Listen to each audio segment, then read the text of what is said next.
The M26 Pershing was designed to be a replacement for the M4 Sherman, the workhorse of the U.S. Army in World War II. However, due to the lengthy development process, it only saw action in Europe in small numbers. For instance, the first batch consisted of only 20 tanks and arrived in the Belgian port of Antwerp in January 1945. The M26 Pershing provided a much-needed boost to the fighting capabilities of the American armored units. The Panthers and Tigers, the nemesis of the good old M4 Sherman, were no longer untouchable. The 90mm M3 gun on the Pershing was similar to the German 88mm KWK-36 gun used on the Tiger I. Despite its significant capabilities, the M26 still faced challenges when confronting the Tiger II heavy tanks, or King Tigers, which were deeply entrenched in Germany's heartlands. To match the formidable firepower of the Tiger II's 88mm KWK-43, the 90mm T-15E1 gun was developed, and then installed in one of the T-26 tanks, in January 1945. This tank was designated T-26E11, and was known as the Super Pershing. The T-15E1 gun was 73 calibers long, and had a substantially longer high-capacity chamber, allowing it to penetrate up to 330 mm of armor. This gave it a muzzle velocity of 1,140 meters per second, with the APCR shot, enabling it to penetrate the Tiger's frontal armor beyond 3,000 meters.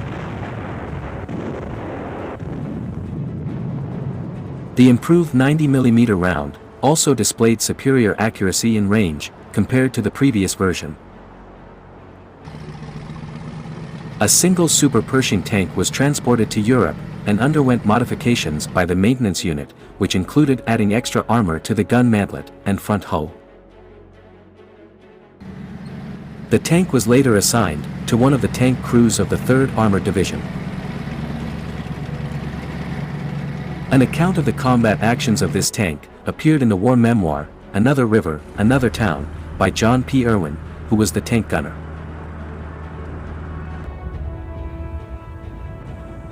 On April 21, the Super Pershing was involved in a short-range tank duel with a German tank identified as a Tiger, which it knocked out with a shot to the belly.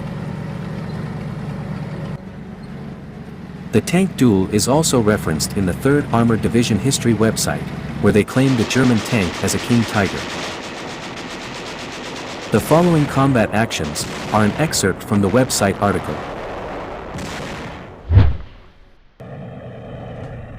Army ordnance technicians, in both the US and Europe, were eager to see the new tank in combat, hoping to pit it against the formidable King Tiger. However, by April 1945, the number of German armored vehicles west of Berlin had significantly decreased due to a severe fuel shortage, making it unlikely for the Super Pershing to encounter the monstrous German tank. Nevertheless, on April 21 at Dessau, luck was on the side of the Super Pershing crew. The 3rd Armored Division launched a 4-pronged assault on the heavily fortified city of Dessau. The division's tanks faced multiple obstacles, including concrete barriers that needed to be destroyed before they could enter the city.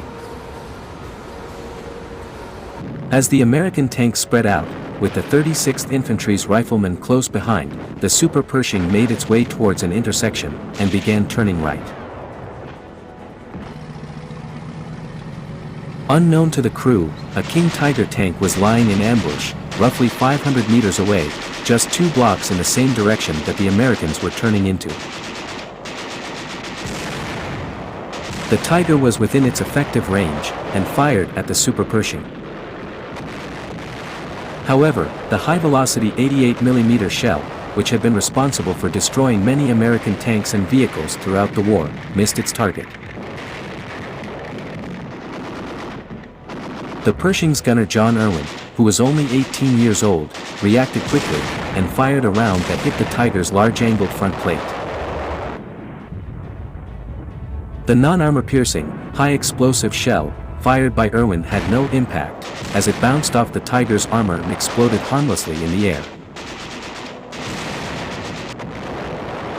The Super Pershing had been loaded with an HE shell, because Irwin had anticipated urban targets, including buildings, personnel, and light anti-tank guns.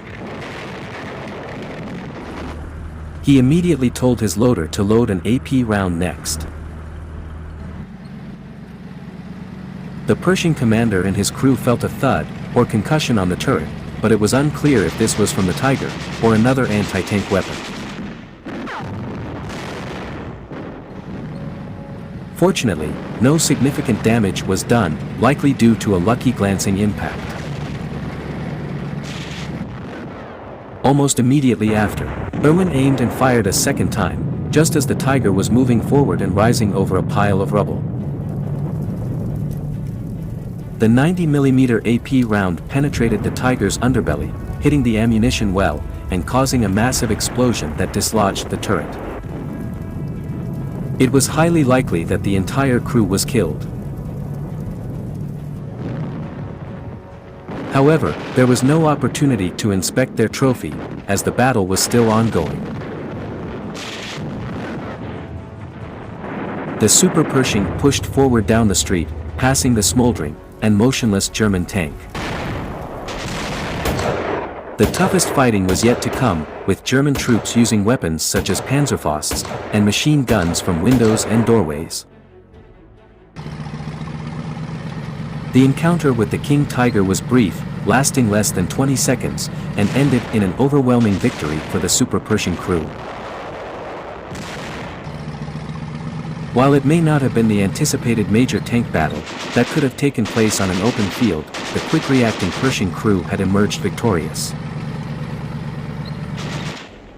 The battle for Dessau would continue for another day, during which the Super Pershing crew destroyed another German heavy tank, thought to be a 50-ton Panther Mark V, with just 2 shots.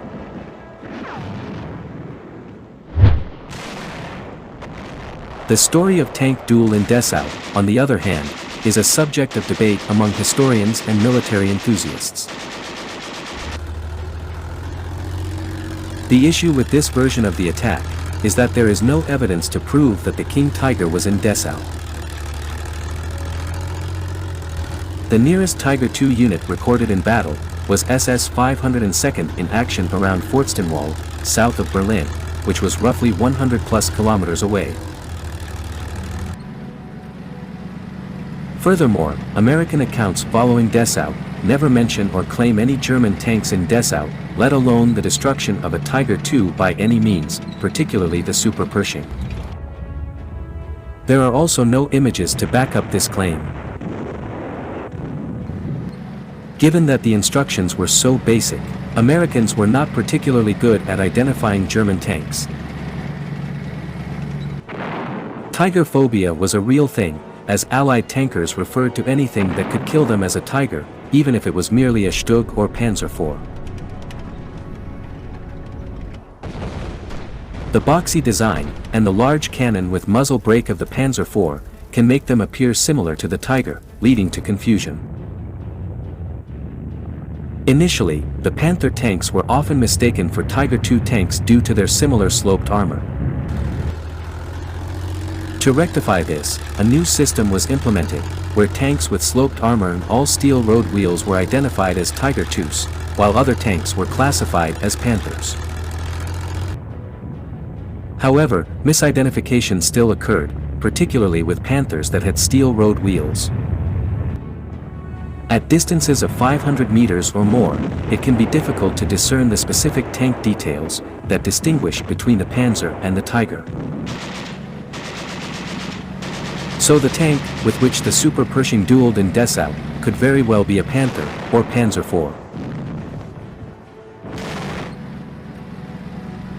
That said, it is not uncommon for legends and stories to emerge from the battlefield, particularly surrounding notable tanks like the Super Pershing and the King Tiger.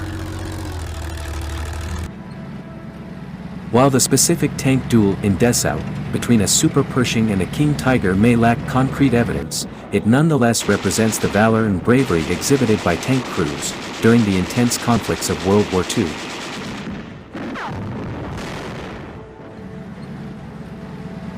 If you have liked the story of this tank battle, please subscribe and support the channel for more. Many thanks for watching.